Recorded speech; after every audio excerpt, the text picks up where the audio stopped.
किस्सा है। एक गांव में मीठे नाम का एक अमीर जमींदार अपनी बीवी नसीबो कैंची के साथ रहता था। मीठे जमींदार के पास बहुत बड़ी जमीन थी और मीठे का मुलाजिम उस जमीन का ख्याल रखता था। उसी गांव में एक गरीब किसान भी रहता था जिसके पास जमीन तो कम थी लेकिन उस पर अच्छी फसल उगा करती थी। उस गरीब किसान का बिट्टू नाम का एक बेटा था जो दूसरे गाँव में मुलाजमत करता था। मालिक, अब हमारी फसल तैयार होने का टाइम हो गया है। उस फसल को बेचकर हम अपना गुजारा अच्छा कर सकेंगे। आप मेरा हिसाब कर दें ताकि मैं अपने गांव वापस चला जाऊं। तो तुम सच में बहुत मेहनती और अच्छे इंसान हो। तुम फसल के तैयार होने तक मेरे पास काम करते रहे ताकि तुम्हारे वालिद को पैसों की परेशानी न बने। अच्छा बेटो, इस महीने के तुम्हारे 8,000 बनते हैं। ठीक है मालिक, आप मुझे पैसे दे दें। फिर वो उसे पैसे दे देता है और बिट्टू वहाँ से रवाना हो जाता है। जबकि दूसरी तरफ गांव के अक्सर लोगों की जमीन फसल तैयार होते ही जल जाया करती थी। एक दिन मीठा अपनी बीवी के साथ बैठा होता है तो एक आदमी वहाँ पर आता है। मीठे जमींदार साहब, मैं बर्बाद हो गया हूँ। मेरी सारी फसल जल गई है। खाने के लिए कोई अनाज नहीं बचा। खुदारा आप मेरी मदद करे। मीठे, तू एक काम कर, इसको अपनी जमीन की फसल पर तुम्हारे ऊपर लगा दे।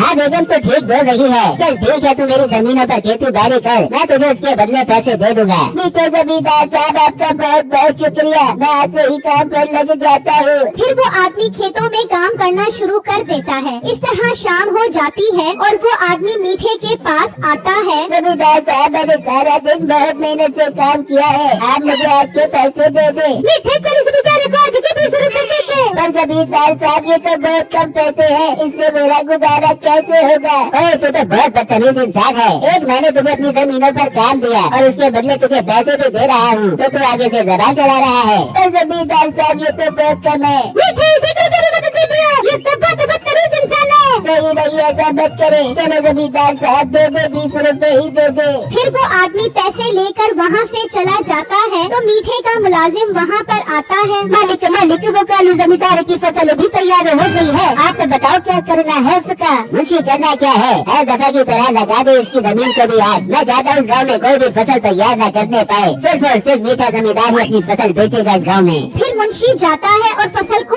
आग लगा देता है। अगला दिन होता है तो बिट्टू भी अपने घर आ जाता है। शुक्र है बेटा, तू आ गया। आज तुझे इतने दिनों बाद देखकर मेरी आंखों को ठंडक मिल गई है। अब्बू जान, मुझे मालूम था कि अब हमारी फसल तैयार हो गई होगी जिसे बेचकर हम अपना अच्छा गुजारा कर सकेंगे, इसलिए मैं मुलाजमत छोड़कर आ गया हूँ। बेटा, बहुत अच्छा किया तूने। तू चल मेरे साथ, मैं तुझे फसल दिखाऊं। जबकि दूसरी तरफ कालू जमींदार जब अपनी जमीन पर आता है तो उसकी सारी फसल जल चुकी होती है। मेरे अल्लाह, मैं तो तबाह बर्बाद हो गया। इतनी मेहनत से मैंने फसल तैयार की थी, अब मैं क्या करूँगा? कालू जमींदार परेशान हो जाता है जबकि बिट्टू और उसका बाप अपनी फसलों पर आ जाते हैं। बिट्टू अपनी फसल तैयार देखकर बहुत खुश होता है। वाह अब्बू जान, आपकी मेहनत तो अच्छी रंग ले आई है। हमारी जमीन की फसल तो बहुत अच्छी तैयार हुई है। हाँ बेटा, मैंने दिन रात इस जमीन पर मेहनत की है, तभी अल्लाह ने हमें इतनी अच्छी फसल इनाम में दी है। अच्छा अब्बू जान, हम ये फसल इस गांव में नहीं बेचेंगे। क्या मतलब बेटा? इस गांव में नहीं बेचेंगे तो फिर हम कहाँ बेचेंगे? अब्बू जान, दूसरे गांव में एक बहुत अच्छा व्यापारी है, वो हमसे ये फसल अच्छे दामों में खरीदेगा। बिट्टू और उसका बाप बातें कर रहे होते हैं तो कालू जमींदार वहाँ पर आ जाता है। क्या हुआ अंकल, आप परेशान क्यों लग रहे हैं? बेटा क्या बताऊँ, मैं तो लुट गया, मैं बर्बाद हो गया।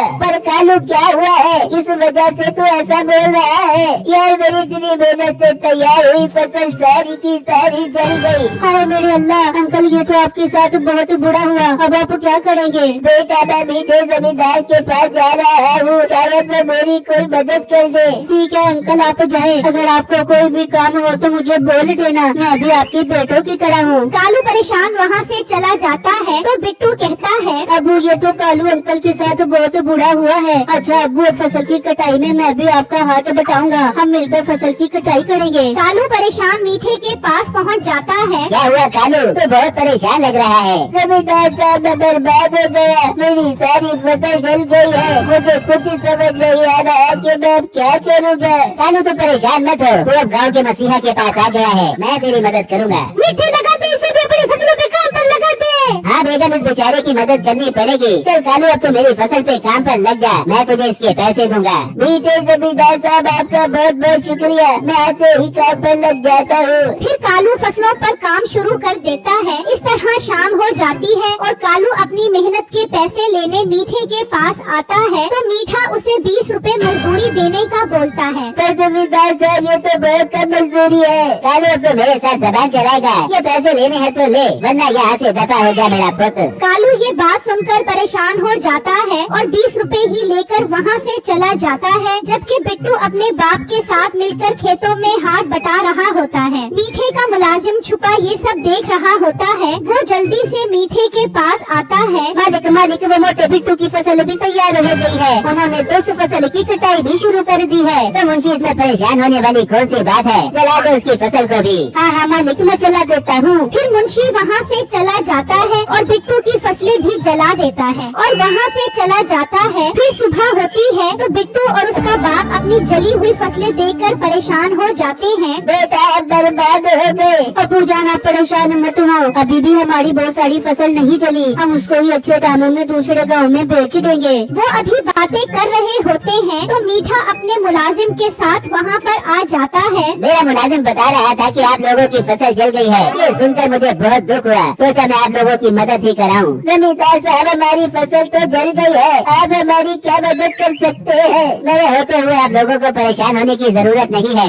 आप एक काम करो, मुझसे उधार पैसे ले लो, उसके बदले अपनी जमीन मेरे पास रखवा दो। जब मुझे पैसे वापस करोगे तो मुझसे जमीन ले लेना। जमींदार साहब, हमें आपके उधार के पैसे नहीं लेने, अभी हमारी सारी फसल नहीं जली, सिर्फ थोड़ी सी ही जली है, हम बाकी की फसल बेचकर अपना गुजारा अच्छा कर लेंगे। ये सुनकर मीठा परेशान हो जाता है और गुस्से में वहाँ से चला जाता है। बेटा, तुझे जमींदार से इस तरह बात नहीं करनी चाहिए थी, वो हमारे फायदे के लिए ही तो बोल रहा था। नहीं अबू, वो कोई हमारे फायदे के लिए नहीं बोल रहा था। कल कालू अंकल मुझे मिले थे, वो बता रहे थे कि जब उनकी फसल को आग लगी तो उन्होंने जमींदार के मुलाजिम को वहाँ से भागते देखा था। बेटा, इसका मतलब मीठा जमींदार ही सबकी फसल जलवाता है। जी अब्बू जान, अब देखना मैं इसे अच्छा सबक सिखाऊंगा। वहाँ मीठा गुस्से में अपने घर पहुँच जाता है। और मनहूस इंसान, तूने उसकी जमीन ठीक से क्यों नहीं जलाई? मालिक, मैंने तो ठीक से जलाई थी, पता नहीं सारा खेत क्यों नहीं जला। चल फिर आज रात को जाकर सारा खेत जला दे। दूसरी तरफ बिट्टू को अंदाजा होता है कि वो लाजमी खेत जलाने आएंगे। बिट्टू अपनी फसल का काफी सारा हिस्सा काट कर घर रख देता है और थोड़ा सा हिस्सा रहने देता है और थोड़ा थोड़ा हिस्सा इस तरह रख देता है कि वो मीठे की फसल तक पहुंच जाता है। रात हो जाती है और बिट्टू छुप जाता है। तभी मीठे का मुलाजिम आता है। अंधेरा होने की वजह से वो उसे ठीक तरह नजर नहीं आता और वो मीठे की तरह वाली फसल पर आग लगा देता है और वो वहाँ से चला जाता है। फिर सुबह होती है तो सारे गांव वाले मीठे की जमीन पर इकट्ठे हो जाते हैं। तभी मीठा भी अपने मुलाजिम के साथ आ जाता है। गाँव वालों, ये किसने मेरी जमीन को आग लगाई है? जमींदार साहब, किसी ने भी नहीं लगाई, ये तो जिस तरह दूसरे गाँव वालों के खेत को आग लगी थी, शायद खुद ही आपके खेत को भी लग गई है।